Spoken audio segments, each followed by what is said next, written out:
Hi అండి. Good morning అందరికీ. ఇదొచ్చేసి ఈరోజు మార్నింగ్ మినీ వ్లాగ్ అనమాట. ఇంకా మార్నింగ్ అయితే కొన్ని కూరగాయలైతే తీసుకొచ్చేసాననమాట.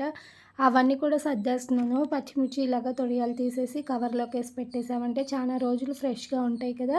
ఇంకా అలాగే కావాల్సిన వెజిటబుల్స్ అన్నీ కూడా నీళ్ళల్లో వేసేసి కొంచెం ఉప్పు వేసేసి కడిగేస్తున్నాను. ఇంక ఈరోజొచ్చేసి కాలీఫ్లవర్ కర్రీ అయితే చేస్తున్నాను. దానికోసం కాలీఫ్లవర్ అంతా నీట్‌గా కట్ చేసేసుకొని ఇంకా కొంచెం వేడి నీళ్ళలో వేసేసి ఉడికిచ్చేస్తున్నానండి. అలాగ ఉడికిచ్చేస్తే ఏమైనా పురుగులు గట్లా ఉన్నా పోతాయన్నమాట. ఇంకా ఉడికిపోయిన తర్వాత తాలింపు వేసేసి కర్రీ అయితే రెడీ చేసేసాను.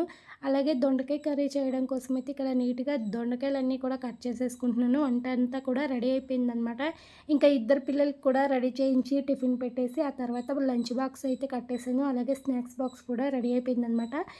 ఇంకేంటంటే 2 డేస్ నుంచి అయితే ఫుల్ కోల్డ్ ఉందనమాట. అలాగే దగ్గు చాలా ఎక్కువగా ఉందండి. అందుకనే వీడియోస్ ఏమీ అప్‌లోడ్ చేయలేదు. ఈ రోజు నుంచి అయితే అప్‌లోడ్ చేస్తున్నాను. సపోర్ట్ చేయండి.